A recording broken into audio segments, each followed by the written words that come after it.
గ్రంథము, సామెతలు రాసిన గ్రంథము 10వ అధ్యాయము 7వ వచనం. సామెతల గ్రంథము చదివేవారు చదవండి. 10వ అధ్యాయము 7వ వచనం. నీతిమంతుని జ్ఞాపకము చేసుకొనుట ఆశీర్వాదకరము అని రాయబడింది. హల్లెలూయా. నీతిమంతుని జ్ఞాపకము చేసుకొనుట ఆశీర్వాదకరము అని చెప్పి దేవుని వాక్యము సెలవిస్తూ ఉంది. ఈరోజు మరి రత్నయ్య గారి యొక్క మరి ఆయన కాలము చేసిన తర్వాత ఆయన గురించి మరి మేము ఎన్నో సాక్ష్యాలు ఆయన గురించి మేము చెప్పగలుగుతాం. ఎందుకంటే ఆయన జీవించిన కాలంలో గత 2 సంవత్సరాలుగా ఆయన మాకు బాగా తెలుసు. సంఘానికి ఆయన క్రమంగా వస్తూ సంఘ కార్యక్రమాల్లో ఆయన పాల్గొంటూ ఉన్నాడు. అయితే ప్రియులారా, మరి వృద్ధాప్యము ఆయన మీద పడినప్పుడు ఆయన కూడా విశ్వాసములో స్థిరంగా ఉన్నాడని మేము సాక్ష్యము ఇవ్వగలుగుతాం. ఎందుకంటే విశ్వాసము లేకుండా ఎవరు దేవుణ్ణి చూడరు అని దేవుని లేఖనాలు తెలియజేస్తా ఉన్నాయి. అన్నిటికీ మూలమైనది విశ్వాసం. మనము దేవుణ్ణి నమ్మాలి. కాబట్టి మరి రత్నయ్య గారు మరి వారిని మేము చూసినప్పుడు నిజంగా వారు ఎంతో ఆసక్తి కలిగి దేవుని మందిరము పట్ల కానీ, అలాగే దేవుని వాక్యము పట్ల కానీ, పాటల పట్ల కానీ ఆయన ఎంతో ఆసక్తి పరులు. వారు వృద్ధాప్యములో వారు కాలము చేసినప్పటికీ వారు చాలా ధైర్యంగా దేవుని సన్నిధికి వెళ్ళారని నేను మనస్ఫూర్తిగా చెప్పగలుగుతాను. ఎందుకంటే మా సంఘ విశ్వాసులు దేవుని సన్నిధిలో నివసిస్తున్నారన్న ఆ యొక్క మాటను చెప్పడానికి కూడా మేము ఎంతో సంతోషిస్తూ ఉన్నాం. మా ప్రార్థనలు కానీ, మేము చెబుతున్న ఈ వాక్యాలు కానీ వారి పక్షమున అవి వృధా కాలేదు అని మాకు ఎంతో సంతోషాన్ని ఇస్తా ఉన్నాయి. ఎంతో మంది సంఘాలకు వస్తూ ఉన్నారు, సంఘ కార్యక్రమాల్లో పాల్గొంటూ ఉన్నారు, తిరిగి వెళ్ళిపోతూ ఉన్నారు. అంటే సంఘములో ఉంటూ లోకములో కలిసిపోయిన వారు చాలా మంది ఉన్నారు. ఈ లోకములో కలిసిపోయిన వారికి సంఘములో ఉంటూ ఉన్నా కూడా ప్రయోజనము లేదు. పోయిన ఆదివారము దేవుని వాక్యాన్ని మేము చెప్పాం. మరి ద్రాక్ష తోటలో దేవుడు ఒక అంజూరపు చెట్టును ఆయన నాటాడు. అది 3 సంవత్సరాలు అయింది, అది కాపు ఇవ్వలేదు. కాపు ఇవ్వనప్పుడు తోటమాలితో అంటున్నాడు యజమాని, ఈ చెట్టును నరికేయి, ఈ చెట్టు వలన ఈ స్థలము ఎలా వ్యర్థము కావలను, ఈ చెట్టును తీసేయి అని అంటున్నాడు. అయితే తోటమాలి అంటున్నాడు, అయ్యా ఇంకొక సంవత్సరము కూడా ఉండని, ఈ చుట్టూ త్రవ్వి నేను దీనికి ఎరువు వేసి నీళ్లు పట్టి దీనికి సారాన్ని ఇస్తాను, అప్పుడు కూడా ఫలించకపోతే దీన్ని తీసేద్దాం అని తోటమాలి యజమానితో చెప్తూ ఉన్నాడు. ప్రియులారా, ఇక్కడ సంఘములోకి వస్తూ ఫలాలు లేని చెట్టు అంటే అంజూరపు చెట్టు ఫలాలు ఇవ్వలేదు, ఫలాలు ఇవ్వని చెట్టు నరికివేయమంటున్నాడు యజమాని. అయితే తోటమాలి అంటున్నాడు, ఈ సంవత్సరము కూడా ఉండని అని అంటా ఉన్నాడు. అయితే ప్రియులారా, మరి రత్నయ్య గారు వారి యొక్క సమయాన్ని వారు సద్వినియోగం చేసుకున్నారు. వారి కాలము తర్వాత వారు సంపూర్ణంగా దేవునితో సహవాసం చేయడానికి వారు వెళ్ళారు. కాబట్టి విడువబడిన కుటుంబం ఇక్కడ ఉండగా మరి ఆయన్ని జ్ఞాపకం చేసుకోవడానికి మనమందరం ఇక్కడికి చేరి వచ్చాం. అందుకే లేఖనాలు తెలియజేస్తా ఉన్నాయి, మరి నీతిమంతుని జ్ఞాపకం చేసుకొనుట ఆశీర్వాదకరము అని చెప్పి దేవుని వాక్యము సెలవిస్తా ఉన్నారు. గత 2 సంవత్సరాలుగా ఈ మంగళంపల్లి ప్రాంతంలో నేను పరిచర్య చేస్తూ ఉన్నాను. రాజంపేట నుంచి వచ్చి ఈ ప్రాంతాల్లో పరిచర్య చేస్తా ఉన్నాం. మరి రాజంపేటకు రాకముందు, మరి రాజంపేట నుంచి ఇక్కడికి రాకముందు మరి సేవా భారము నా మీద ఉన్నప్పుడు, ప్రభువా నేను ఏ ప్రాంతంలో సేవ చేయాలి అని దేవుడిని నేను అడుగుతూ ఉన్నాను. నా సొంత ఇష్ట ప్రకారము నా సొంత స్థలంలోని రాజంపేట ప్రాంతంలో మరి చర్చి నిర్మాణం చేయడానికి మరి బేస్మఠము అవన్నీ వేసి సిద్ధపరిచినప్పుడు దాన్ని కట్టడానికి దేవుడు నాకు ఆ స్తోమత ఇవ్వలేదు. కాబట్టి నేను ఆ యొక్క చర్చి నేను కట్టలేకపోయినప్పుడు దేవుడిని అడుగుతా ఉన్నాను, ప్రభువా నాకు ఒక సంఘం ఉంటే కదా నేను దేవుని సేవ చేయగలుగుతాను, సంఘము లేకుండా నేను దేవుని సేవ ఎలా చెయ్యాలి అని చెప్పి దేవుడిని ప్రార్థన చేసి దేవుడిని అడిగినప్పుడు దేవుడు ఈ మంగళంపల్లి ప్రాంతాన్ని నాకు కలలో చూపించాడు. ఈ ప్రాంతంలో నువ్వు వెళ్ళు, ఇక్కడ సేవ చెయ్యి అని దేవుడు నాతో మాట్లాడాడు. మాట్లాడిన తర్వాత మంగళంపల్లి ప్రాంతము చాలా దూరం అని చెప్పి తెలుసుకున్నాం. అలాగే మరి ఆటో రవాణా సౌకర్యం కూడా లేని ఈ అడవి ప్రాంతంలో మరి ఉండడానికి మాకు కూడా అంత మనసు రాకపోయినప్పటికీ దేవునికి ప్రార్థన చేస్తా వచ్చాం, ప్రభువా మరి రావాలన్నా వద్దా, అని దేవుడిని అడిగినప్పుడు దేవుడు అపోస్తుల కార్యాల ద్వారా నాతో మాట్లాడాడు. అక్కడ నాకు బహుజనం ఉన్నది, నువ్వు వెళ్ళు అని దేవుని వాక్యంతో నాతో మాట్లాడినప్పుడు నేను ఈ మంగళంపల్లి ప్రాంతానికి వచ్చి గత 2 సంవత్సరాలుగా నమ్మకముగా ఇక్కడ నేను పరిచర్య చేస్తూ ఉన్నాను. మరి ఏ రోజు కూడా అవసరాన్ని బట్టి తప్ప ఏ రోజు కూడా మరి వర్షం వచ్చిందనో గాలి వచ్చిందనో ఎండ ఎక్కువగా ఉందనో నేను ఎప్పుడు మందిరానికి రాకుండా నేను ఆగిపోలేదు. ఇక్కడ ఉన్న చాలా మంది మందిరానికి రాకుండా ఆగిపోయారు, కానీ ఒక సేవకుండానే నేను రాజంపేట నుంచి రాకుండా ఏ రోజు నేను లేను. ఎందుకంటే దేవుడు నాకు బాధ్యతనిచ్చాడు. దేవుడు నాకు ఈ ప్రాంతానికి పంపించినప్పుడు నేను దేవుని బాధ్యతను దేవుని పనిని పక్కన పెట్టి నా ఇష్ట ప్రకారం నేనుంటే దాని ప్రతిఫలము కూడా నేను పొందుకుంటాను. ఎందుకంటే అది చాలా భయంకరమైంది. మీకోసం ఒక దైవ సేవకుడు మీ ప్రాంతానికి వచ్చాడు. మీకోసం ఒక దైవ సేవకుడు మీ ప్రాంతానికి వచ్చాడు. మీ ప్రాంతానికి వచ్చినప్పుడు ఇక్కడ ఉండే వాళ్ళు రావడానికి అయిష్టం చూపిస్తా ఉన్నప్పుడు మాకు చాలా బాధగా ఉంది. గత 2 సంవత్సరాలుగా ఇక్కడ పరిచయం చేస్తూ ఉన్నప్పటికీ ఈ యొక్క సంఘం నేటికి విస్తరించలేదంటే మాకు చాలా బాధగాను ఉంటూ ఉంది. ఎందుకంటే ఇక్కడ చెప్పే వాక్యము కూడా చాలా ప్రాంతాల్లో దొరకదని కూడా చాలా మంది చెప్తారు. ఎందుకంటే అభిషేకించిన దైవ సేవకుడు ఈ ప్రాంతాల్లో ఉండడము దేవుని యొక్క ఆశీర్వాదము వచ్చిన వారు పొందుకోవడానికి అవకాశం ఉంటుంది. అభిషేకించబడిన దైవ సేవకులు మంగళంపల్లి ప్రాంతంలో వచ్చినప్పుడు దేవుని ఇష్ట ప్రకారం వచ్చినప్పుడు వారి యొద్దకు మీరు రావడం వల్ల మీరు ఆశీర్వదించబడతారు. ఇలా ఆశీర్వదించబడిన వారిలో రత్నయ్య గారు ఉన్నారని చెప్పి నేను మనస్ఫూర్తిగా చెబుతూ దేవుని నామానికి స్తోత్రాలు చెల్లిస్తా ఉన్నాను. హల్లెలూయా, హల్లెలూయా, హల్లెలూయా. ప్రియులారా, మరి ఇటువంటి ప్రాంతాల్లో సేవ చేయడానికి దేవుడు కృపనిచ్చినాడు. నోవాహు కూడా ఆ కాలములో ఆయన ఓడను నిర్మించాడు. దాదాపు 120 సంవత్సరాలు ఓడను కట్టాడు. ఆయన ఓడను కడుతూ ఉన్నాడు, సువార్త ప్రకటిస్తూ ఉన్నాడు. అయ్యా, ఓడలోనికి వస్తే మీరు బ్రతికిపోతారు, ఓడలోనికి వస్తే మీరు బ్రతికిపోతారని చెప్పి అక్కడ సువార్తను ప్రకటిస్తూ ఉన్నప్పుడు ఎంతో మంది చెవి యొక్కలేదు కాబట్టి కేవలము నోవాహు కుటుంబము మాత్రమే రక్షించబడింది. ఆ ఓడలో నోవాహు కుటుంబము తప్ప ఆ ఓడలో ఇంక ఎవరూ లేరు. మంగళంపల్లి ప్రాంతము కూడా యేసుక్రీస్తు అనబడిన రక్షణ ఓడ అది. ఆ ఓడలోనికి ఎంతమంది వస్తూ ఉన్నారు ఈరోజు? ఆ ఓడలోనికి ఎంతమంది? ఈ మంగళంపల్లి ప్రాంత ప్రజలకి నేను నోవాహు వలె ఇక్కడ ఈ ప్రాంతంలో సువార్తను ప్రకటిస్తూ ఉన్నప్పుడు మరి ఆ రోజు రక్షణను వారు తృణీకరించారు, జల ప్రళయంలో నాశనం అయిపోయారు. ఈరోజు మేము కూడా మంగళంపల్లి ప్రాంతానికి దేవుని యొక్క ఆత్మ ద్వారా నడిపించబడి ఇక్కడ మేము మరి ప్రార్థనలు చేస్తూ మీ పక్షాన నిలువబడినప్పుడు మేము రాము ఈ ప్రాంతానికి అని అంటే దేవుడు అంటా ఉన్నాడు, జల ప్రళయంలో వాళ్ళు పాడైపోయినట్టే మీరు కూడా ఇబ్బంది పడతారు. కాబట్టి ప్రియులారా, మీ ప్రాంతానికి దేవుడు నడిపించిన దైవ సేవకుడు వచ్చినప్పుడు ఈ ప్రాంత ప్రజలందరూ గుర్తుంచుకోవాల్సిన విషయం ఒకటే, మా ప్రాంతానికి దైవజనుడు వచ్చాడు, మా ప్రాంతానికి దేవుని తరపున ఒక ప్రతినిధి వచ్చాడు, కాబట్టి మేము కూడా దేవుని మందిరానికి వెళ్తాం, దేవుడిచ్చే ఆశీర్వాదాలు మేము కూడా పొందుకుంటాం అని మిమ్మల్ని మీరు ప్రోత్సహించుకొని దేవుని మందిరానికి రావడము ఎంతో ఆశీర్వాదకరం. కాబట్టి ఈరోజు సంఘం వెలవెలబోతా ఉంటే మాకు చాలా బాధగా ఉంది. సంఘంలో మరి చాలా యాక్టివ్గా పనిచేసే వాళ్ళు కూడా రాను రాను క్షీణించిపోతా ఉంటే అది మాకు చాలా బాధాకరము అనిపిస్తూ ఉంది. కాబట్టి ప్రియులారా, సంఘ క్రమాలను ఎవరు విడిచిపెట్టొద్దు. సంఘ క్రమాలను ఎవరైనా విడిచిపెడితే దేవుడు వారిని ఉపేక్షించడు అని లేఖనాలు తెలియజేస్తా ఉన్నాయి. సంఘ క్రమంలో నువ్వు ఎదిగితే లోకములో నుంచి ఉగ్రతలో నుంచి నువ్వు తప్పించబడతావు. సంఘ క్రమాలను ఉపేక్షిస్తే దేవుని ఉగ్రత నీ పైన ఉంటుంది కదా. తండ్రి మాట విన్నంతసేపు కొడుకు బాగానే ఉంటాడు. ఎప్పుడైతే తండ్రి మాటను అతిక్రమిస్తాడో ఆ రోజు ఆ కొడుకు ఇబ్బంది పడతాడు. తప్పిపోయిన కుమారుడు గురించి చాలా మందికి తెలుసు. తండ్రిని కాదనుకొని వెళ్ళాడు, నేను దూర ప్రాంతానికి వెళ్తా, అక్కడికి వెళ్ళి గొప్ప వ్యాపారం చేస్తా, బాగా లాభం సంపాదిస్తా అని అనుకొని వెళ్ళిపోయాడు తండ్రిని విడిచిపెట్టి. చివరికి తిండి లేక మరి పందులు తినే పొట్టు తినడానికి కూడా ఇష్టపడ్డాడు. యూదులు అనబడిన వాళ్ళు పందులను అసహించుకుంటారు.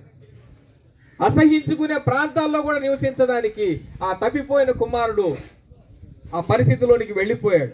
ఎందుకు? తండ్రిని కాదన్నాడు. కాబట్టి మరలా అనుకున్నాడు, నేను నా తండ్రి దగ్గరికి వెళ్తా. ఎంతో మంది కూలి వాళ్ళు నా తండ్రి ఇంట్లో సమృద్ధిగా ఆహారం తింటా ఉన్నారు. కూలి వాళ్ళకు భోజనం ఉంది, ఇక్కడ నాకు భోజనం లేదు. నా తండ్రిని విడిచిపెట్టినందుకు నాకు భోజనం లేదు. నా ఇంట్లో పనోళ్ళకి భోజనం ఉంది. కానీ ఒక యజమానుడి కొడుకునైనా నాకు భోజనం లేదు అనుకున్నాడు. తండ్రి దగ్గరికి వెళ్ళాడు. తండ్రి దగ్గరికి వెళ్ళినప్పుడు తండ్రితో అనుకున్నాడు, నాన్న నేను దగ్గర నీ కొడుకునని చెప్పుకోవడానికి కూడా నాకు అర్హత లేనోండి, నేను అర్హత లేనోండి. ఎందుకంటే నీ మాట కాదని నేను వెళ్ళిపోయాను. ఈ అర్హత లేనోడిని క్షమిస్తావా అని అడుగుదామని వెళ్ళాడు. కానీ ఈ మాట అడగక ముందే ఆ తండ్రి ఏం చేశాడు, గట్టిగా కౌగులించుకొని ముద్దు పెట్టి తన వస్త్రాలు మార్చండి, ఒక రాజ ఉంగరాన్ని తీసుకొని వచ్చి పెట్టండి, కాళ్ళకు పాదరక్షలు వేయండి, సింహాసనం వేయండి, ఈ రోజు మనం సంతోషిద్దాం, ఈ రోజు మన శుభదినం. ఎందుకు? తప్పిపోయిన కుమారుడు మరలా నా దగ్గరికి వచ్చాడు, చనిపోయిన వాడు తిరిగి వచ్చాడు, తప్పిపోయిన వాడు దొరికాడని చెప్పేస్తానని ఆ తండ్రి సంతోషపడ్డాడు. కాబట్టి ప్రియులారా, సంఘ క్రమాలు మనం నిర్లక్ష్యం చేస్తే మన కన్న తండ్రి అయిన దేవుని మనం నిర్లక్ష్యం చేసినట్టే అని దేవుని వాక్యం సెలవిస్తూ ఉంది. కాబట్టి మనం బాగుపడటానికి దేవుడు మరలా మనకి ఈ మాటలన్నీ చెప్పించాడేమో. కాబట్టి ప్రియులారా, మరి ఈ విషయాలు మరి వింటున్న మీరు మరి జాగ్రత్తగా సంఘ క్రమాలకు లోబడాలని మనవి చేస్తూ ఉన్నాం. యెషయా గ్రంథము 57వ అధ్యాయము ప్రారంభ వచనం, నీతిమంతులు నశించుట చూచి ఎవరునూ దానిని మనసును పెట్టరు, భక్తులైన వారు కొనిపోబడుచున్నారు, కీడు చూడకుండా నీతిమంతులు కొనిపోబడుచున్నారని ఎవనికిని తోచదు, వారు విశ్రాంతిలో ప్రవేశించుచున్నారు, తమకు సూటిగానున్న మార్గమున నడుచుచున్న వారు తమ పరకళ్ళ మీద పరుండి విశ్రమించుచున్నారు అని రాయబడింది. హల్లెలూయా. దేవుని వాక్యం సెలవిస్తా ఉంది, నీతిమంతులు నశించుట చూచినప్పుడు ఎవడో దానిని మనసును పెట్టడు అని అంటా ఉన్నాడు. ఎంతో మంది నీతిమంతులు ఉన్నారు. ఈ నీతిమంతులు మన కళ్ళ ముందే వెళ్ళిపోతూ ఉంటే ఏం చేస్తున్నారు? వీళ్ళంతా చూసి దాన్ని కేర్లెస్ గా ఉంటాం. అంటే ఎవడు దాన్ని మనసును పెట్టడంలే. వెళ్ళిపోయిన వాడు ఎక్కడికి వెళ్తున్నాడు అంటే చనిపోయిన తర్వాత ఏం జరుగుతుందో తెలుసుకోవాలన్న ఆసక్తి ఎవడికి ఈ కాలంలో లేదు. అందుకే అంటున్నాడు, నీతిమంతులు కొనిపోబడ్డ చూసినప్పుడు ఎవడునూ దానిని మనసును పెట్టినప్పుడు ఎంతో బాధ కదా, ఎంతో బాధ. అందుకే అంటున్నాడు, వాళ్ళు ఎవరినూ మనసును పెట్టలేదు. అందుకే అన్నాడు, వాళ్ళు విశ్రాంతిలో ప్రవేశించుచున్నారు, కీడు చూడకుండా వాళ్ళు వెళ్ళిపోతా ఉన్నారు. కీడు చూడలేదు. 2019 ప్రాంతంలో మా పాస్టర్ గారు రాజరత్నం గారు వాళ్ళు అన్ఎక్స్పెక్టెడ్గా ఈరోజు రాత్రి దేవుని వాక్యాన్ని చెప్పి రేపు ఉదయం 10 గంటలకల్లా మాకు ఫోన్ వచ్చింది, పాస్టర్ గారు చనిపోయారని. ఒక్కసారిగా ఉలికి పడ్డాం, మాకేం అర్థం కాలేదు. అదేంటి, రాత్రి కదా వాక్యం చెప్పింది, రాత్రి కదా మాతోనే ఉంది అని అంటే, ప్రియులారా మేము అనుకున్నాము ఏంటి ఎవరైనా జోక్ చేస్తున్నారా. వెళ్ళి చూసేదాకా మాకు ఆ విషయం దాన్ని మేము జీర్ణించుకోలేకపోయాం. ఎందుకంటే మేము ఒక మంచి దైవ సేవకుని చేతి కింద పెరిగాం. మేము ఎంతో క్రమం కలిగిన దైవ సేవకుని యొక్క చేతి కింద పెరిగాం. మేము వారి యొక్క ఆశీర్వాదాలు మా మీద ఉన్నాయి. కాబట్టి ఇటువంటి దైవజనుడు ఒక్కసారిగా వెళ్ళిపోతే మాకేం అర్థం కాలేదు. అందుకే నాకు ఈ వాక్యము దేవుడు నా తర్వాత మాట్లాడు, నీతిమంతుడు కొనిపోబడుచున్నప్పుడు ఎవడును దాన్ని మనసును పెట్టడు అని అంటున్నాడు. వాళ్ళు కీడు చూడకుండా, చదవండి ఒకసారి, కీడు చూడకుండా నీతిమంతులు కొనిపోబడుచున్నారని ఎవరికి నీ తోచదన్నాడు. అది 2019 ప్రాంతం. మా యొక్క గురువు గారు చనిపోయిన తర్వాతనే కరోనా వైరస్ అనేది వచ్చింది. హల్లెలూయా. ఆయన చనిపోయిన తర్వాత కరోనా వైరస్, లాక్డౌన్ ఇవన్నీ వచ్చాయి. ఇవన్నీ దేవుడు ముందుగానే హెచ్చరిస్తున్న ఒక నీతిమంతుడిని ఆయన తీసుకొని పోబోతున్నాడంటే అక్కడ ఉంటున్న విషయం ఏంటంట, రాబోయే కీడును వాళ్ళు చూడకుండా దేవుడు వాళ్ళని తీసుకొని పోతా ఉన్నాడు. అందుకే అంటున్నాడు, వాళ్ళు విశ్రాంతిలో ప్రవేశిస్తా ఉన్నారు. ఎక్కడ ప్రవేశిస్తా ఉన్నారు? విశ్రాంతి కదా. మనిషి ఎంతో పని చేస్తాడు, చేసి చేసి చేసి చేసి అలసిపోతాడు. అలసిపోయినోడికి ఏం కావాలి? విశ్రాంతి కావాలి. అందుకే భూమి మీద తమ యాత్రా జీవితాన్ని జీవించిన ప్రతి ఒక్కడు ఒకరోజు అలసిపోతాడు. దేవుని వాక్యం సెలవిస్తా ఉంది. అప్పుడు అతడు విశ్రాంతిలో ప్రవేశించుచున్నారంటూ, అలాగే తమకు సూటిగానున్న మార్గమున నడుచువారు తమ పరకుల మీద పరుండి విశ్రమించుచున్నాడు అనేసి అంటాడు. ఇక్కడ విశ్రాంతి తీసుకునే వాళ్ళు ఇద్దరున్నారు. ఒకళ్ళు దేవుని యొక్క చిత్తానుసారముగా దేవుని సన్నిధికి వెళ్ళిపోయి అక్కడ విశ్రాంతి తీసుకునే వాళ్ళు. ఇంకొకటి తమకు సూటిగానున్న మార్గం కదా, దేవుడు నియమించిన మార్గములో వాళ్ళు నడుస్తూ ఉన్నప్పుడు ఆ నడుస్తున్న వాళ్ళు ఏం చేస్తున్నారట? పడకల మీద విశ్రాంతి. హల్లెలూయా, హల్లెలూయా. ఎక్కడ విశ్రాంతి? పడకల మీద. ఈరోజు పడుకున్నా కూడా చాలా మందికి నిద్ర రావట్లేదు, అందుకే నీతిమంతులు కొనిపోబడినప్పుడు వాళ్ళు అక్కడ విశ్రాంతి తీసుకుంటున్నారు. తమకు సూటిగానున్న మార్గంలో నడుచుకొని వారు ఎక్కడ? తమ పడకల మీద విశ్రాంతి తీసుకుంటా ఉన్నారు. అందుకే దేవుని వాక్యము సెలవిస్తా ఉంది. మరి విశ్రాంతి తీసుకునే వారిలో మనం కొందరు చూద్దాము. ఆదికాండము 49వ అధ్యాయము 33వ వచనం. చదివే వాళ్ళు కొంచెం నాకు త్వరగా అందించండి, రెఫరెన్స్లు ఎక్కువ ఉన్నాయి. ఆదికాండం 49వ అధ్యాయము 33వ వచనం. 49:33. యాకోబు తన కుమారులకు ఆజ్ఞాపించుట చాలించి మంచము మీద తన కాళ్ళు ముడుచుకొని ప్రాణము విడిచి తన స్వజనుల యొద్దకు చేర్చబడెను. హల్లెలూయా. దేవుని వాక్యము సెలవిస్తా ఉంది. యాకోబు అనబడిన భక్తుడు ఉన్నాడు. ఆయన్ని దేవుడు ఇశ్రాయేలు అని పేరు మార్చాడు. ఈ ఇశ్రాయేలు అనబడిన వాళ్ళు దాదాపు 4000 సంవత్సరాల నుంచి వాళ్ళు ఇంకనూ భూమి మీద ప్రబలి విస్తరించి ఉన్నారు.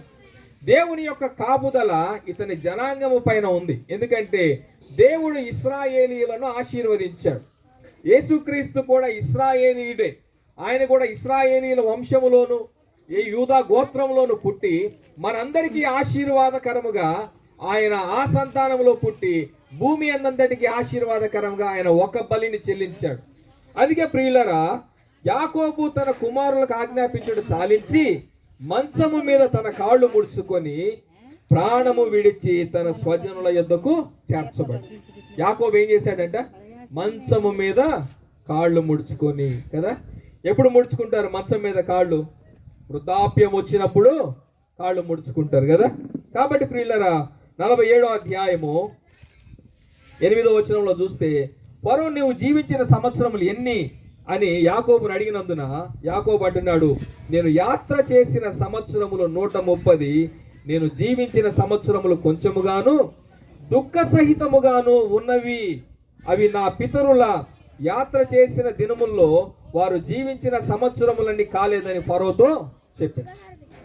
ఇక్కడ యాకోబును అడుగుతున్నాడు, అయ్యా మీరు చాలా వృద్ధులుగా కనపడతా ఉన్నారు, ఇంతకీ మీ వయసు ఎంత అని అడిగినప్పుడు యాకోబు అన్నాడు, నేను యాత్ర చేసిన దినాలు ఎన్నట? 130 సంవత్సరాలు. హల్లెలూయా. కాబట్టి ఇవి నాకు ఎంతో దుఃఖకరంగా ఉన్నాయి. మా పితరులు కూడా యాత్ర చేశారు, వారు యాత్ర చేసిన వాటిలో అటువంటి సంతోషపు దినాలు నేను చూడలేదు అని అంటున్నాడు. ఇవి నాకు దుఃఖ సహితమైనవిగా ఉన్నాయి కదా. భూమి మీద మనిషి ఎలా ఉన్నాడు? దుఃఖ సహితంగా ఉన్నాడు కదా. తృప్తి లేదు. ఎందుకు? అన్ని కొదవలే, మనిషికి అన్ని కొదవలే ఉన్నాయి. తృప్తి లేని జీవితాన్ని మనిషి జీవిస్తా ఉన్నాడు. అందుకే ఈ యొక్క యాకోబు వృద్ధాప్యములో ఏం చేశాడంటే మంచము మీద కాళ్ళు ముడుచుకొని ప్రాణం విడిచాడు. రత్నయ్య గారు కూడా ఆయన మరి కాలం చేయడానికి ముందుగా మేము వారిని దర్శించాం. మేము దర్శించి వారికి ప్రార్థన చేసినప్పుడు నేను ఎన్నో విషయాలు వారికి చెప్తూ వచ్చాను. అయ్యా, మరి దేవుడిచ్చే మహిమ ఎదుట ఈ కాలపు శ్రమలు ఎనదగినవి కావు. కాబట్టి ఇవి మనకు శ్రమగానే ఉన్నాయి. ఎందుకంటే మనం యాత్రలో ఉన్నాం. ఈ యాత్ర మనకు శ్రమనిస్తుంది కదా. వృద్ధాప్యంలో ఉన్న వారి పరిస్థితి ఇంకా ఘోరం. వారి కాలు ఇన్ఫెక్షన్ అయింది, గడగడ వణుకుతూ ఉన్నారు, పదురుతా ఉన్నారు. వారు అయ్యా వందనాలు అయ్యా అన్నప్పుడు వాళ్ళు ఇలా చేతులెత్తి, లేపలేని చేతులెత్తి ఏం చేస్తున్నాడు? ఇలా చేతులెత్తి అయ్యా వందనాలు అని చెప్పడానికి ఆయన ప్రయత్నం చేస్తా ఉన్నాడు. నాకు చాలా బాధ అనిపించింది. ప్రియులారా, ఆ పరిస్థితుల్లో ఆయన వందనాలు చెప్పకపోతే ఏమి?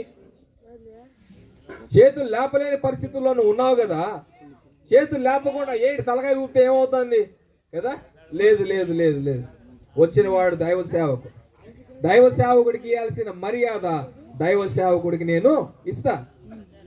అందుకే ఆయన ఏం చేస్తా ఉన్నాడు?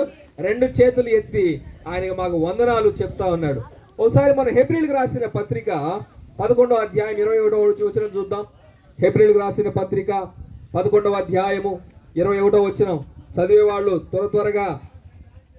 హెబ్రీయులకు రాసిన పత్రిక 11:29. మరియు ఒక్క నిమిషం ఆయన 21వ వచనం. విశ్వాసమును బట్టి యాకోబు ఆవాసాన కాలమందు యోసేపు కుమారుల్లో ఒక్కొక్కరిని ఆశీర్వదించి తన చేతి కర్ర మొదలు ఆనుకొని దేవునికి నమస్కారము చేశాడు. హల్లెలూయా. వృద్ధాప్యంలో ఉన్నాడు, ఒళ్ళు సహకరించడం లేదు లేవడానికి. లేవలేనోడు ఏం చేశాడంట, కర్రను చేత పట్టుకొని దాన్ని కొన ఆనుకొని దేవునికి నమస్కారము చేస్తా ఉన్నాడు. హల్లెలూయా. ఎంత గొప్ప సంగతి అండి, ఎంత గొప్ప సంగతి కదా. ఇంతకీ ఈ వృద్ధాప్యం ఎందుకు వస్తుంది మనిషికి? ఇది కూడా ఒక ప్రశ్న కదా. ఎందుకు వస్తుంది వృద్ధాప్యం మనిషికి? ఏ పిల్లోళ్ళలాగే ఉండొచ్చు కదా, యవనుడిగానే ఉండొచ్చు కదా, ఎందుకు మనిషి వృద్ధాప్యంలోకి వస్తున్నాడు? ఈరోజు తెలుసుకోవాలి. అయ్యా మాట్లాడుకున్నాం కాబట్టి ప్రియులారా, దేవుని వాక్యం సెలవిస్తా ఉంది, మనుష్యుడు అనేవాడు ఎందుకు వాడిపోతున్నాడు, ఎందుకు ముసలోడైపోతున్నాడు అంటే దేవుడు అంటా ఉన్నాడు, వీడు నా చెట్టు అనబడిన ఆ చెట్టు నుంచి తెగిపోయిన కొమ్మ అని అంటా ఉన్నాడు. హల్లెలూయా. ఒకసారి మనము చూద్దాం యోహాను రాసిన సువార్త వాక్యం పైన మనసు ఉంచండి. యోహాను రాసిన సువార్త 15వ అధ్యాయము, యోహాను రాసిన సువార్త 15వ అధ్యాయము 15వ అధ్యాయము 5వ వచనం నుంచి, ద్రాక్ష వలిని నేను, తీగలు మీరు. ఎవడు నాయందు నిలిచి ఉండునో, నేను ఎవని యందు నిలిచి ఉండునో వాడు బహుగా ఫలించును. నాకు వేరుగా ఉండి మీరేమి చేయలేరు. ఎవడైనను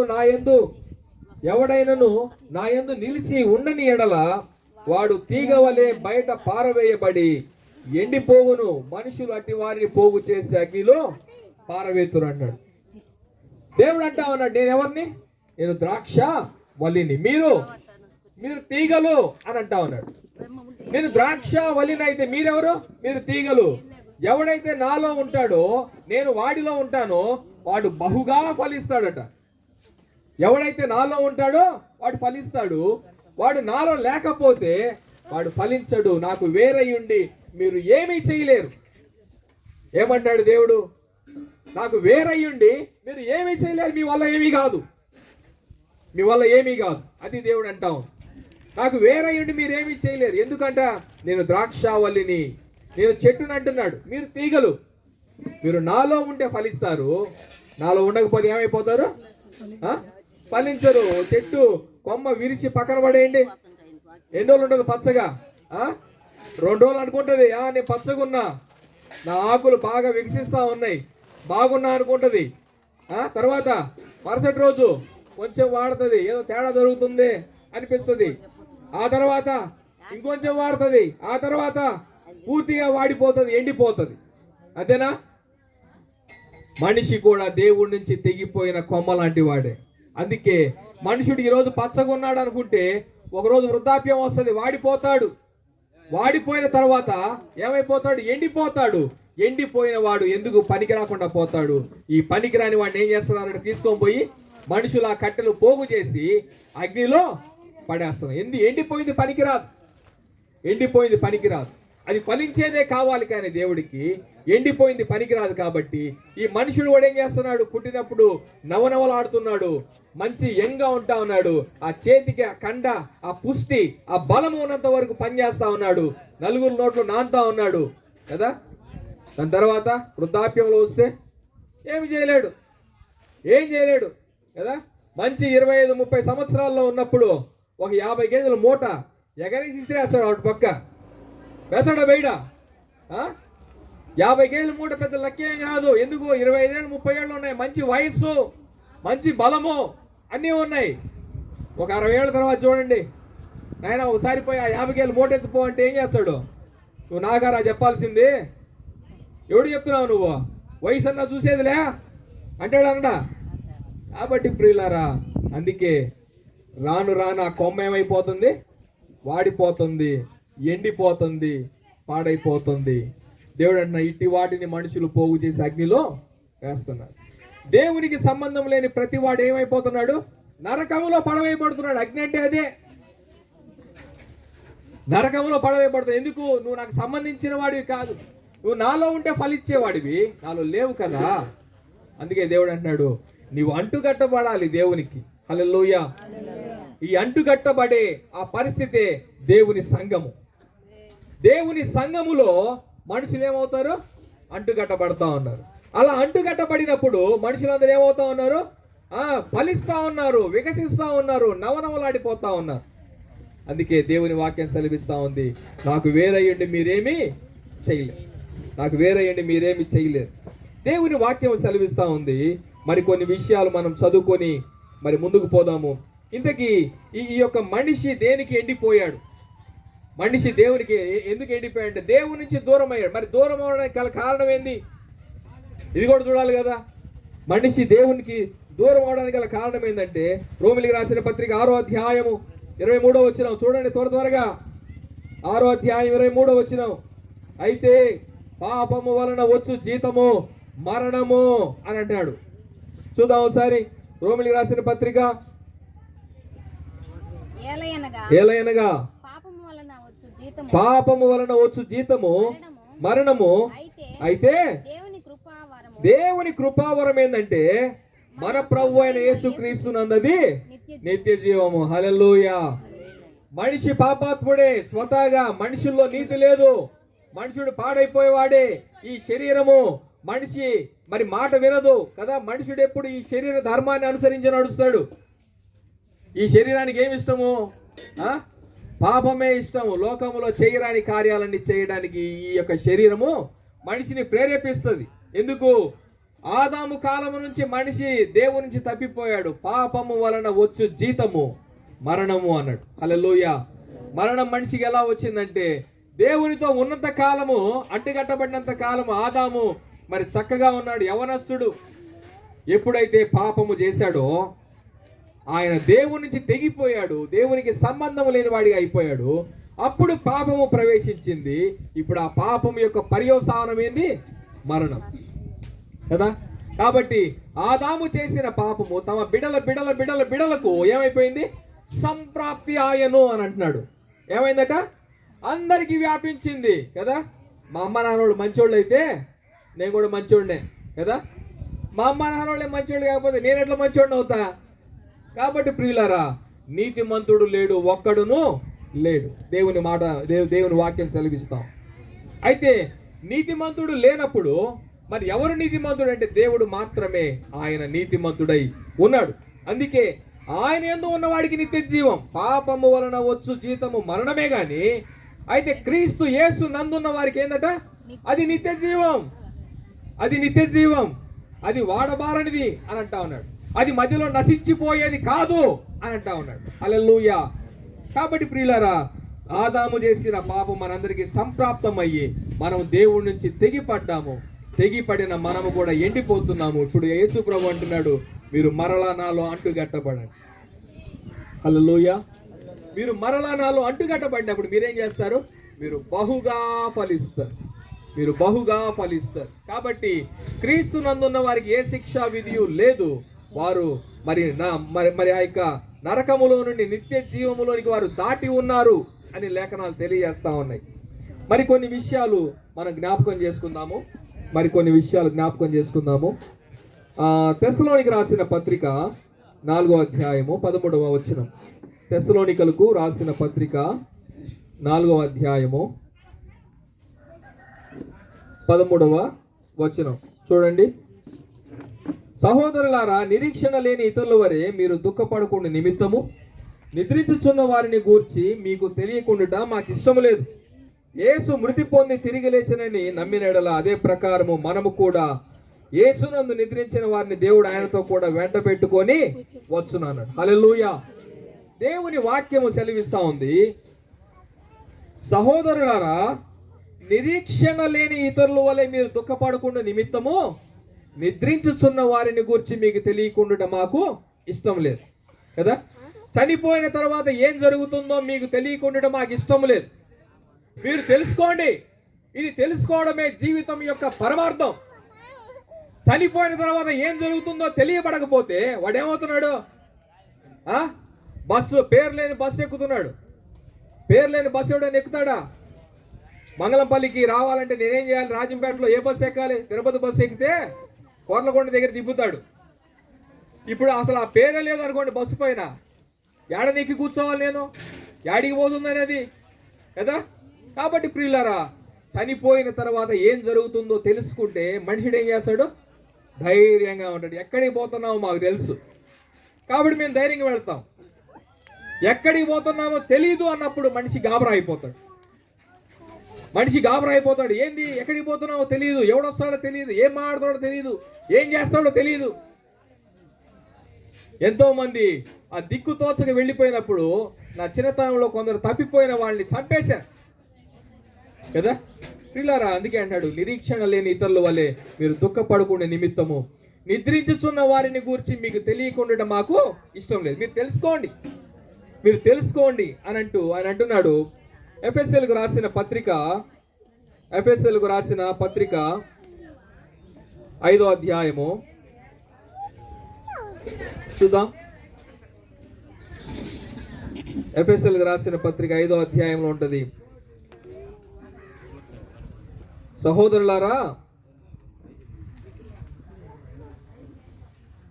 క్షమించాలి, మీరు అంతలో కనపడి అంతలో మాయమైపోయి ఆవిరి వంటి వారే అని అన్న మాట మనకు అక్కడ కనపడుతుంది. ఎఫెసీయులకు రాసిన పత్రికలో దేవుని వాక్యం సెలవిస్తూ ఉంది, మీరు అంతలో కనపడి అంతలో మాయమైపోయే ఆవిరి వంటి వారే అని అంటున్నాడు. అంటే మనిషి జీవితం ఎలాంటిదంట? ఆవిరి లాంటి జీవితం అన్నాడు. అంటే ఇప్పుడు అన్నము చేసినప్పుడు అది పొంగులు వేసినప్పుడు దానిపైన చేయి పెట్టాం అనుకోండి, ఆవిరి ఏమవుతుంది?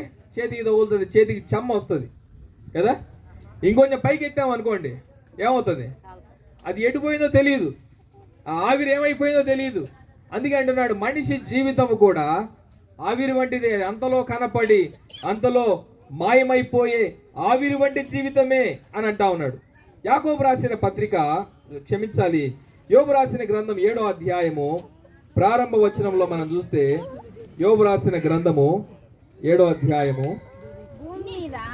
భూమి మీద నరుల కాలము యుద్ధ కాలం వంటిది కాదా, వారి దినములు కూలివాని దినములు వంటి దినములు కావా అని అంటా ఉన్నాడు. అమ్మమ్మ చాలమ్మ, నేను చదువుతాను. ఇక్కడ యోబు గ్రంథము 7వ అధ్యాయంలో అంటున్నాడు, భూమి మీద నరుల కాలము యుద్ధ కాలము కాదా, వారి దినములన్నీ కూలివాని వంటి దినములు కావా, నీడను మిగులను అపేక్షించు దాసుని వలెను, కూలి నిమిత్తము కనిపెట్టుకోను కూనివాని వలెను, ఆశ లేక ఏ జరుగు నెలలు నేను చూడవలసి వచ్చానంట. ఒక యోబు గారు ఉన్నారు. యోబు గారు అంటున్నారు, భూమి మీద మనుషుల కాలం ఎట్లాంటిదంట? యుద్ధకాలం కదా. యుద్ధంలో ఉన్నాడు, సంపాదించాలి, సంపాదించి ఏం చేసుకుంటావు చెప్పండి? కొంతమంది సంపాదించేదే పనిగా పెట్టుకుంటారు. మా నాన్న స్నేహితులు చాలా మంది ఉన్నారు. వారికి నేను సువార్త చెప్పాలనుకున్నా, అయ్యా యేసు ప్రభువు నమ్ముకోండి అని చెప్తామని అనుకున్నా. కానీ వాళ్ళు ఎంతకాడికి నేను ఆడ ఈ స్థలం కొనుంటే ఈ పాడికి 100 కోట్లు అయ్యునుండు, ఆడ ప్లాట్ అప్పుడు నేను అమ్మేసిన, అది అట్లే ఉన్నించుకుని ఉంటే ఈ పాడికి నాకు 50 కోట్లు ఆస్తునిండు. ఇంకా ఏంది 50 కోట్లు 60 కోట్లు? నీ వయసు అయిపోయింది, నీకు జీవిత పరమార్థం ఏందో అర్థం కాలే. నీకు వయసు అయిపోయిన తర్వాత ఇంకా కోట్లు ఏందయ్యా నాయన, అయిపోతున్నావు నీ పరిస్థితి. కానీ నువ్వు ఇంకా కోట్లు సంపాదించాలా, ఇంకా ఏదో దాచుకోవాలా, ఇంకా ఏదో కూర్చుకోవాలా. ఏం ఆశ ఇది? ఆ ప్రియ సహోదరులారా, జీవిత పరమార్థాన్ని తెలుసుకోకుండా ఓ యుద్ధకాలం, యుద్ధం సంపాదించే యుద్ధం కదా. సంపాదించి అన్ని ఒకసారి విడిచిపెట్టి ఏమైపోతున్నాడు? ఒక్కడే వెళ్ళిపోతున్నాడు. అందుకే అంటున్నాడు, భూమి మీద నరుల కాలము యుద్ధ కాలము కాదా, వాని దినములన్నీ కూలివాని వంటి దినములు కాదా అని అంటాడు. సంపాదించేవాడికి ఏమో యుద్ధకాలం అన్నాడు, సంపాదించాడు బతుకైందట కూలోడు బతుకు, కూలోడే కదా. జీవితాంతము కూలి పని చేసి అలిసిపోయి విశ్రాంతిలోకి వెళ్ళిపోతాను పిల్లరా. అందుకే అంటున్నాడు, నా దినములు నేతగాని నాడి కంటెను వడిగా గతించుచున్నవి అని అంటా ఉన్నాడు. ఎలా ఉన్నాయంటే మనుషుని దినాలు నేతగాని నాడి కంటే అని అంటా ఉన్నాడు కదా. ఈరోజు ఆ యొక్క చక్రం ఒకటి ఉంటుంది, ఆ దారం వేసి చుడతారు, చుట్టూ ఇలా తిప్పుతూ ఉంటారు. నేతగాడు నేసే దారము. ఈ నేతగాడి యొక్క నేసే దారం వేసి తిప్పుతా ఉన్నప్పుడు ఏమైపోతుందంటే ఆ దారపు కండె తొందరగా అయిపోతున్నది. అందుకే అంటున్నాడు, నేత గాని నాడి కంటేను వడిగా గతించిపోయే దినాలు నేను చూడవలసి వచ్చే నా జీవితం తొందరగా అయిపోతా ఉన్నానంటా ఉన్నాడు. అందుకే ప్రియులారా, మనిషి యుద్ధ కాలంలో ఉన్నాడు అంటున్నాడు. అలాగే మనిషి ఏం చేస్తున్నాడంట, కూలివాని బ్రతుకు వంటి బ్రతుకులు కాదా అని అంటా ఉన్నాడు. ఇంకా మనం చూస్తే 90వ కీర్తనలో అంటున్నాడు, కీర్తనలు రాసిన గ్రంథము 90వ కీర్తనల గ్రంథము 90 ప్రారంభ లేదా ఆపేదాన్ని కుదరదు, ఉండాల్సిందే ఖచ్చితంగా. 90వ కీర్తన 10వ వచనం, మా ఆయుష్కాలం 70 సంవత్సరాలు, అధిక బలము ఉన్న ఎడల 80 సంవత్సరాలు కదా. మా ఆయుష్కాలం ఎంత? 70. ఇంకొంచెం ఎక్సైజ్ బాడీ అయితే, ఇంకొంచెం బలంగా ఉంటే 80 తర్వాత ఏమైపోతున్నారు అంతే. అందుకే అంటా ఉన్నాడు, మా ఆయుష్కాలం 70 సంవత్సరాలు, అధిక బలము ఉన్న ఎడల 80 సంవత్సరములగును, అయినను వాటి వైభవము ఆయాసమే, వాటి వైభవము దుఃఖమే అని అంటున్నాడు కదా. 70-80 సంవత్సరాల జీవితాన్ని జీవించడం కూడా కష్టమే. అప్పటికి ఎన్నో రోగాలు, ఇప్పుడు 40-30 నుంచే స్టార్ట్ అవుతా ఉన్నాయి. బీపీలు, షుగర్లు, థైరాయిడ్లు, ఇక రకరకాలటి మనుషుల లోపల తెలియని, పైకి బాగానే ఉన్న లోపల ఏదో అర్థమైపోతుంది మనిషికి, లోపల నాకేదో మార్పు జరిగింది. అందుకే అన్నాడు, మా ఆయుష్కాలము 70 సంవత్సరాలు, అధిక బలము ఉన్న ఎడల 80 సంవత్సరములగును, అయినను వాటి వైభవము ఆయాసమే. అంత దూరం బ్రతకడం కూడా దుఃఖమే, అది కష్టమే అని అంటా ఉన్నాడు. అయితే మనిషి జీవితాన్ని చూసినప్పుడు దేవుడు అన్నాడు, 103వ కీర్తన 15వ వచనం, 103వ కీర్తన 15వ వచనం చూడండి తొందరగా. 103వ కీర్తన 15వ వచనం. ఇక్కడ మాకు చదివే వాళ్ళు ఒకళ్ళు ఉంటే బాగునిండు. నరుని ఆయువు గడ్డి వలె ఉన్నది, అడవి పువ్వు పూయినట్టు వాడు పూయును, దాని మీద గాలి విసరగా అది లేకపోవును, ఆ మీదట దాని చోటు అది ఎరుగదంటాడు. ఇక్కడ నరుని ఆయువు ఎలా ఉందంట? గడ్డి వలె ఉందట, గడ్డి వలె. ఇంకా అంటున్నాడు, అడవి పువ్వు పూయినట్లు వాడు పూస్తూ ఉన్నాడు, అడవి పువ్వు పూయినట్లు వాడు పూయును, దాని మీద గాలి విసరగా అది లేకపోవును, దాని మీద గాలి విసరగా అది లేకపోవును, అది దాని మీదట దాని చోటు అది ఎరుగు. మనుషుడు కూడా ఎలా ఉన్నాడట? మనిషి ఎలా ఉన్నాడు? అడవి పువ్వు పూసినట్టు పూస్తా ఉన్నాడు. ఈరోజు కొంతమంది పువ్వులు తీసుకొని వస్తారు. ఈ పువ్వు ఎక్కడి నుంచి వచ్చింది తెలియదు, ఏ ప్రాంతంది తెలియదు. ఈ పువ్వుని చేతికి ఇచ్చి ఈ పువ్వు ఎక్కడితో తీసుకోపోయి మరలా పోయి దానికి అంటించగలుగుతారా? అంటించలేరు. అందుకే దేవుని వాక్యం అంటుంది, అడవి పువ్వు పూసినట్టు పూస్తున్నాడు మనిషి. అది దాని మీద గాలి వీచినప్పుడు ఏమైపోతుంది? ఆ గాలి వీచినప్పుడు ఆ పువ్వు రాలిపోతుంది. రాలిపోయిన పువ్వు మళ్ళా దాని చోటుని ఎరగడం లేదు. మనిషి కూడా అంతే, మనిషి కూడా పువ్వులాగా పూస్తున్నాడు, రాలిపోయిన తర్వాత ఏమైపోతున్నాడు? దాని చోటును అతను ఎరగడం లేదని చెప్పి దేవుని వాక్యము సెలవిస్తా ఉంది. పేతురు రాసిన పత్రిక 1వ అధ్యాయం 24వ వచనం. పేతురు రాసిన పత్రిక 1వ అధ్యాయం 24వ వచనం. త్వరగా చూద్దాం. మొదటి పత్రిక 1వ అధ్యాయము 24వ వచనం. సర్వ శరీరులు గడ్డిని పోలిన వారు, వారి అందమంతయు గడ్డి పువ్వు వలె ఉన్నది, గడ్డి ఎండును పువ్వు రాలును, అయితే ప్రభువు యొక్క వాక్యము నిత్యము నిలుచును అన్నాడు. హల్లెలూయా. గడ్డి ఎండిపోతుందట, ఎండిపోయిన గడ్డి ఏమైపోతుంది? రాలిపోతుంది. అందుకే అంటున్నాడు, ఆ పువ్వు రాలడానికి గాలి సహాయం చేసింది. ఆ గాలి వడగాలి అని కూడా మరొక చోట అంటా ఉన్నాడు. ఈ వడగాలి కొట్టినప్పుడు ఏమైపోతుంది? ఆ పువ్వు రాలిపోతుంది. వడగాలి అంటే వృద్ధాప్యం, ముసల్తనం వచ్చిన తర్వాత మనిషి ఏమైపోతున్నాడు? రాలిపోతా ఉన్నాడు. అందుకే అంటున్నాడు, వాడు అడవి పువ్వు పూసినట్టు పూస్తున్నాడు, వడగాలి కొట్టగా ఆ పువ్వు రాలును. అందుకే అంటున్నాడు, గడ్డి పువ్వు, అది పువ్వు ఎండును, దాని గడ్డి ఎండును, పువ్వు రాలును, అయితే ప్రభు వాక్యం ఎల్లప్పుడూ నిలుచున్నాను. కాబట్టి ప్రియులారా, మనుషుల జీవితం యుద్ధకాలంలో ఉంది. మనుషుల జీవితం కూలివాని వంటి బ్రతికే అని అంటా ఉన్నాడు. అంతేకాదు మనుషుని జీవితం ఎలా ఉందట, గడ్డి పువ్వు వంటి జీవితం అని అన్నాడు కదా. ఈ 3 మాటలు మీరు గుర్తుపెట్టుకోండి.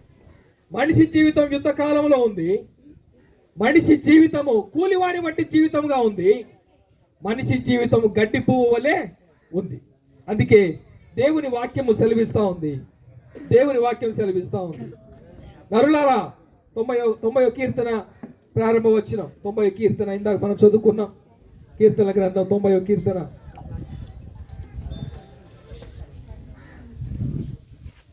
కీర్తన గ్రంథము 90వ కీర్తన ప్రారంభ వచనం. ప్రభువా, తరతరములకు మాకు నివాస స్థలము నీవే. పర్వతములు పుట్టక ముందు, భూమిని దాని మైదానం నువ్వు పుట్టించక ముందు, యుగ యుగములు నీవే దేవుడవు. నీవు మనుషులను మంటికి మార్చుచున్నావు. నరులారా తిరిగి రండి అని సెలవిస్తూ ఉన్నావు. దేవుడు ఏం చేస్తున్నాడట, ఆ పువ్వు రాలిపోతుంది కదా అంటున్నాడు, మనుషులను మంటికి మార్చుచున్నావు. అయ్యా ఎందుకు మనుషులను మంటిలో పడుకోబెడుతున్నావు అంటే అని అంటున్నాడు, నరులారా తిరిగి రండి, నా దగ్గరకు వచ్చేయండి. ఎందుకంటే ఆ చెట్టుని నేనే, మీరు తెగిపడ్డారు, మళ్ళా నా దగ్గరికి వచ్చేయండి. మనుషులు మంటికి మార్చబడుతూ ఉన్నప్పుడు దేవుడు అంటున్నాడు, నరులారా తిరిగి రండి అని ఆయన సెలవిస్తా ఉన్నాడు. మత్తయి రాసిన సువార్త 11వ అధ్యాయము 28వ వచనంలో, ప్రయాసపడి భారం మోసుకొనుచున్న సమస్త జనులారా నా యొద్దకు రండి, మీకు విశ్రాంతి. యేసుక్రీస్తు యొద్దకు వస్తే మీకు విశ్రాంతి అని అన్నాడు. మనుషుడు యుద్ధ కాలంలో ఉన్నాడు, యుద్ధం చేసేవాడికి ఏం లేదు, విశ్రాంతి లేదు. ఇప్పుడు యేసు ప్రభు దగ్గరికి వస్తే ఏముంది, విశ్రాంతి. ఆయన అంటున్నాడు, నా దగ్గరకు వచ్చేయండి, నరులారా తిరిగి రండి, నా దగ్గరకు వస్తే మీకు విశ్రాంతి అని అన్నాడు. అలాగే మనుషుడు మరి కూలివాని వంటి దినములు కావా అన్నప్పుడు దేవుడు అంటాడు, ప్రకటన గ్రంథం 22వ అధ్యాయం 12వ వచనంలో, ప్రకటన గ్రంథం 22:12, ఇదిగో 22:12, ఓకే, ఇదిగో నేను త్వరగా వచ్చుచున్నాను, వాని క్రియల చొప్పున ప్రతి వానికి నేను సిద్ధపరిచిన జీతము నా యొద్ద ఉన్నది అని అంటున్నాడు కదా. నీతిమంతుడిగానే ఉండనిమ్ము, దుర్మార్గుడిగానే ఉండనిమ్ము. ఇదిగో నేను త్వరగా వస్తూ ఉన్నాను కదా, నేను త్వరగా వస్తూ ఉన్నాను. నువ్వు నీతిమంతుడు అయితే నీతిమంతుడిగానే ఉండు. దుర్మార్గుడు అన్నాడు, నువ్వు మంచివాడిగా మారితే మారు, లేకపోతే దుర్మార్గుడుగానే ఉండని. ఇదిగో నేను త్వరగా వస్తున్నాను, ప్రతి వానికి వాని క్రియల చొప్పున ప్రతిఫలం ఇచ్చుటకు నా యొద్ద వాని జీతము ఉంది. కూలోడికి ఏం కావాలా, జీతం కదా. దేవుడు అంటున్నాడు, నా యొద్ద ఉంది. నువ్వు నీతిమంతుడు అయితే నీ నీతికి తగినట్టు జీతం నా దగ్గర ఉంది, నువ్వు దుర్మార్గుడు అయితే నీ దుర్మార్గతకు తగినట్టుగా జీతము నా దగ్గర ఉంది అని అంటున్నాడు. అంత మాత్రమే కాదు, పువ్వును గురించి కూడా అంటున్నాడు. లూకా రాసిన సువార్త 12వ అధ్యాయం 27వ వచనం, లూకా రాసిన సువార్త 12వ అధ్యాయము 27వ వచనం, 12వ అధ్యాయము 27వ వచనం. అవి కష్టపడు 26 చదువు. కాబట్టి అన్నిటికంటే తక్కువైన మీ చేత కాబట్టి అన్నిటికంటే తక్కువైనవి నీ చేత కాకపోతే తక్కువైన వాటిని గూర్చి మీరు చింతింపనేలా. పువ్వులు ఎలా ఎదుగుచున్నవో ఆలోచించండి, అవి కష్టపడవు, వడకవు. ఆయనను సమస్త వైభవములతో కూడిన సొలొమోను సహితము వీటిలో ఒకదాని వలెనైనను అలంకరించబడలేదని నేను మీతో చెప్తాను. పువ్వులు ఎలా ఉన్నాయట, మనమందరం ఇక్కడ ఉన్న వారమే కదా, ఇవన్నీ గడ్డి పువ్వులే దేవుని దృష్టిలో. ఈ గడ్డి పువ్వులు ఎలా ఉన్నాయట, సొలొమోను లాంటి గొప్ప వ్యక్తి కూడా ఇటువంటి పువ్వులాగా అలంకరించబడలేదట. దేవుడు అంటా ఉన్నాడు, ఇదిగో మీరు నా పాదాలు అలంకరించినప్పుడు నా మహిమ మీ మీద ఉంటది, నీ పువ్వు వాడదు అని అంటున్నా కదా. నీ పువ్వు వాడదు, నీ పువ్వు రాలదు, కానీ నా దగ్గర ఉన్నప్పుడు ఎలా ఉంటుంది, అది వికసిస్తూ ఉంటుంది, దాని పరిమళము ఇస్తూ ఉంటుంది. అందుకే అంటున్నాడు, సొలొమోను కూడా ఒక పువ్వులాగా అలంకరించబడలేదు. సొలొమోను అలంకరించబడడానికి యోగ్యుడు కాదు, కానీ ప్రభు అయిన యేసుక్రీస్తు మన కొరకు ఆయన ప్రాణం పెట్టిన వాడు కాబట్టి ఆయన అలంకరించబడడానికి ఆయన యోగ్యుడై ఉన్నాడు. కాబట్టి ప్రియులారా, మనం అందరము యేసుక్రీస్తు యొక్క పాదాలు అలంకరించబడినట్లయితే ఈ పువ్వు ఏమైపోతుంది, ఎప్పుడు వికసిస్తానే ఉంటుంది. కాబట్టి నేను ఒక మాట చెప్తాను, యుద్ధ కాలంలో ఉన్నవాడికి విశ్రాంతి కావాలి, కూలివాడికి జీతం కావాలి, పువ్వుకి మహిమ కావాలి. ఈ 3 విషయాలు మనం జ్ఞాపకం చేసుకుందాం. పిల్లరా, చాలా విషయాలు చెప్పాలనుకున్నాను, కానీ ఇక్కడ మనకు సమయము మరి సరిపోవడం లేదు. మీరు ఇక్కడ ఈ ప్రాంతం వాళ్ళైతే, ఇక మీరు చుట్టుపక్కల ప్రాంతాల వాళ్ళైతే ఖచ్చితంగా మంగళంపల్లి ఆ యొక్క సంఘాన్ని మీరు దర్శించండి. దేవుడు మీతో మాట్లాడతాడు, ఖచ్చితంగా మీ జీవితాలు మారుతాయని మీ అందరికీ మనవి చేస్తూ ఉన్నాము. అలాగే మరి యేసుక్రీస్తు యొక్క ఆయన మనకు అర్థం కాకపోతే, మరి ఆయన గురించి అర్థమయ్యేటట్లు మరి కొన్ని మాటలు మేము దీన్ని ఈ యొక్క పాంప్లెట్లో మేము దాన్ని ముద్రించినాము. అర్థమయ్యేలాగున మరి కొన్ని పిక్చర్స్ కూడా వేసి దీన్ని మేము ముద్రించడం జరిగింది. దీని వెనకాల మాకు ఎంతో ప్రయాసం ఉంది. ఇవన్నీ మీరు తీసుకొని చదవండి. మరి యేసుక్రీస్తు ప్రభు మరి అందరికీ ఆయన ప్రభు, ఆయన అందరికీ దేవుడు. ఒక కులానికి, ఒక మతానికి, ఒక ప్రాంతానికి, ఒక వర్గానికి, ఒక రంగుకి, ఒక భాషకి, ఒక దేశానికి సంబంధించిన వాడు కాదు. కాబట్టి ఆయన అందరికీ దేవుడు. అమెరికా లాంటి అగ్రదేశానికి దేవుడు, మంగళంపల్లి లాంటి ఎందుకు పనికిరాని ఈ యొక్క అడవి ప్రాంతానికి కూడా ఆయన దేవుడై ఉన్నాడు. ఆయన విశ్వమండలపు వ్యాప్తి అయి ఉన్నాడు ఆయన. కాబట్టి ప్రియులారా, ఆయన పునరుద్ధానుడు. ఎందుకంటే చనిపోయి తిరిగి లేచిన వారిలో ఎవరు లేరు, కానీ యేసు ప్రభు మాత్రమే. ఆయన చనిపోయాడు, 3వ దినాన తిరిగి లేచాడు. గుంటలో ఉన్నవాడిని లేపలేడు. గుడ్డివాడికి త్రోవ చూపించలేడు. అయితే యేసు ప్రభు ఆయన గుంటలో నుంచి లేచాడంటే సమాజంలో నుంచి లేచినవాడు. నిన్ను కూడా లేపడానికి ఆయన సామర్థ్యము కలిగిన వాడని దేవుని ఆయన యొక్క ప్రభావము నిరూపించబడింది. నేటికి ఇశ్రాయేలు దేశంలో యేసుక్రీస్తు యొక్క ఖాళీ సమాధి అది ఒక సజీవ సాక్ష్యముగా ఉంది. ఆ ఖాళీ సమాధిని కూడా మేము దీంట్లో పొందుపరిచాం. ప్రియులారా, ఇవన్నీ మరి సజీవానికి సాక్ష్యాలై ఉన్నాయి. యేసుక్రీస్తే సత్యమైన దేవుడని, నిత్య దేవుడని, ఆయన మాత్రమే దేవుడై ఉన్నాడని ఈ యొక్క మరి పాంప్లెట్ ద్వారా మీరు గమనించవచ్చు. అలాగే నేను కూడా మరి హైందవ ధర్మంలో పుట్టినవాడిని. అలాగే మరి కొన్ని సంవత్సరాలు ఇస్లాంలో ఉన్నాను. నా పేరు అక్బర్ బాషా అని కూడా నేను పేరు మార్చుకున్నాను. మరి హైందవత్వంలో పుట్టి ఇస్లాం మతాన్ని స్వీకరించిన తర్వాత యేసు ప్రభువే నిజమైన దేవుడు అని చెప్పేసినని నేను తెలుసుకున్నాను. పోనీ మరి పూర్వము చెప్పబడిన విషయాలన్నీ అవి దేవునికి నీడగాను ఛాయగాను ఉన్నాయని నేను అర్థం చేసుకున్నాను. కాబట్టి ప్రియులారా, మరి యేసు క్రీస్తునందే ఆయన నిత్య జీవం ఉన్నదని, ఆయన మాత్రమే మనకందరికీ తండ్రి అని, ఆయన దేవుడని నేను ఎదిగిన తర్వాత యేసు ప్రభు నేను స్వీకరించడం జరిగింది. ఇది పరిపూర్ణత కదా. మనం నిలబడినప్పుడు ఒక నీడ పడుతుంది. ఆ నీడ నేను కాదు, కానీ ఆ నీడ యొక్క నిజము నేను. యేసు ప్రభు గురించి మన చాతురు మరి వేదాల్లో కూడా రాయబడింది. పాపోహం పాప కర్మానం పాపాత్మ పాప సంభవ త్రాహిమాం కృపయా దేవా శరణాగత వత్సల. ఇవన్నీ బ్రాహ్మణులు ఉదయకాలం చేసే ప్రార్థనలు. ఇవి దేవా, పాపంతో ఉన్నాను, పాపంలోనే జీవిస్తున్నాను, పాపంలోనే నడుచుకుంటా పోతా ఉన్నాను, మరి ఈ పాపాన్ని తీసేయి అని అంటే సామవేదంలోని తాండ్య బ్రాహ్మణ మంత్రం అంటుంది, సర్వపాప పరిహారార్థం రక్త ప్రోక్షణం అవశ్యం తద్రక్తం పరమాత్మేనాం పుణ్యదాన బలియాగం అని అంటాం.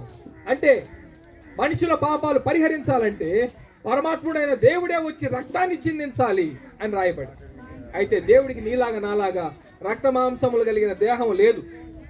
యేసు ప్రభు మరి ఆయన రక్త మాంసములు ధరించుకొని ఆయన కన్య ద్వారా పుట్టాడు. ఆయన కన్యకైకే ఎందుకు పుట్టాడంటే, ప్రియులారా, తండ్రి ఎవరికైతే ఉంటాడో ఆయన దేవుడు కాలేడు. అందరికీ తండ్రి దేవుడైతే దేవునికి తండ్రి ఎవడు ఉంటాడు? దేవునికి తండ్రి ఎవరో ఉండరు. అందుకే ఆయన కన్య ద్వారా పుట్టాడు, ఈ లోకానికి వచ్చాడు, మన పక్షాన మన స్థానంలో నిలువబడ్డాడు. ఆయన చనిపోయాడు, సమాధి చేయబడ్డాడు. ఆయన సమాధిలో ఉంటే మనకు దేవుడు కాదు, సమాధిలో నుంచి లేచాడు. లేచిన వాడు నిన్ను నన్ను రక్షిస్తానన్నాడు. పరలోకపు సంగతుల గురించి ఆయన ఎన్నో చెప్పాడు. కాబట్టి ప్రియులారా, మరి ఈ విషయాలు మీరు మరి గమనించండి. మేమెంతో ప్రయాసపడి కొన్ని సంవత్సరాలు, దాదాపు నా జీవితంలో 10 సంవత్సరాలు పరిశీలించి పరిశోధన చేసి ఈయన మాత్రమే నిజస్వరూపమై ఉన్నాడు. పూర్వకాలం వేదాల్లో చెప్పబడిన దేవుడు యేసు ప్రభువే. ఇది నీడైతే యేసు ప్రభు ప్రత్యక్షత అని మేము తెలుసుకున్నాం. దాన్ని బట్టి మేము ప్రకటిస్తా ఉన్నాం. కాబట్టి ప్రియులారా, ఈ పాంప్లెట్లన్నింటినీ మీ వద్దకు మేము పంపిస్తూ ఉన్నాము, తీసుకోవాలని మీ అందరికీ మనవి చేస్తా ఉన్నాం. నాయన పంచండి. ఆయన చిన్న ప్రార్థన చేసుకుందాం. ప్రార్థన చేసుకుని ఇంకా ముగింపు చేసుకుందాము. ముగింపు తర్వాత ఈ పాంప్లెట్లు ఒకళ్ళు పాట పాడుతూ ఉండగా పాంప్లెట్లు పంచుతారు. ప్రార్థన. మహాపరిశుద్ధుడు అయిన ప్రేమ కలిగిన తండ్రి, నీ పరిశుద్ధమైన పాదాలకు వందనాలు, స్తోత్రాలు నాయన. ఇంతవరకు నీ ప్రత్యక్షత, నీ ముఖకాంతి, నీ ఆత్మ ప్రభావము చేతనైనా నీ దాసుని నోట పలికించిన ప్రతి మాటను బట్టి నీకు వందనాలు, స్తోత్రములు ప్రభువా. విత్తబడిన వాక్యము వారి హృదయాల్లో ముద్రించండి తండ్రి. రత్తయ్య గారి కుటుంబానికి నీ కృపను బట్టి ఆదరణ, క్షేమము దయచేయండి. ఈ మంగళంపల్లి ప్రాంతం అంతటిని ప్రభువా మీరు రక్షించడానికి ఈ ప్రాంతములో నాయన ఒక మందిరాన్ని మీరు నిర్మించారు. ఆ మందిరములో అనేకులు వచ్చి ప్రభువా రక్షించబడడానికి సహాయం చేయండి. నీ ఆత్మను, నీ కృపను ప్రభువా ఈ ప్రాంత ప్రజలకు అనుగ్రహించండి. ఆయన ఈ ఊర్లో ఉంటున్న మరి పాడి పొలాలను, పంటలను, పశువులను మీరు దీవించండి ప్రభువా. ప్రతి కుటుంబాన్ని మీరు దర్శించండి, ఆశీర్వదించండి. ప్రతి రోగాలను, ప్రతి బాధలను ప్రభువా యేసు క్రీస్తు నామములో బంధిస్తూ ఈడ్చివేస్తూ ఉన్నాం తండ్రి. కృప కలిగిన తండ్రి ప్రభువా నీ బిడ్డలకు నెమ్మది, శాంతి దయచేయమని వేడుకుంటా ఉన్నాం. దయగలిగిన తండ్రి, తమకు తిన్నగానున్న మార్గమైన యేసుక్రీస్తు మార్గములో మంగళంపల్లి వాసులు నడుచుకున్నట్లుగా నీ ఆత్మ ద్వారా నీ బిడ్డలతో మాట్లాడి నడిపించండి. మా ప్రభు, మా విమోచకుడు, రక్షకుడు యేసయ్య నామమున కృతజ్ఞతలు చెల్లించి ప్రార్థించి వేడుకుంటున్నాము జీవము కలిగిన మా యెహోవా తండ్రి. ఆమేన్, ఆమేన్, ఆమేన్. హల్లెలూయా, హల్లెలూయా, హల్లెలూయా. మన తండ్రి అయిన దేవుని ప్రేమ, కుమారుడైన యేసుక్రీస్తు ప్రభు యొక్క కృప, పరిశుద్ధాత్మ దేవుని యొక్క అన్యోన్యమైన సహవాసం కూడి వచ్చిన మనకు సకల లోకాల్లో చెంది ఉన్న సకల పరిశుద్ధులకు సదాకాలము తోడయుడును గాక. ఆమేన్. అందరికి వందనాలు. పాంప్లెట్లు అందరు తీసుకోండి.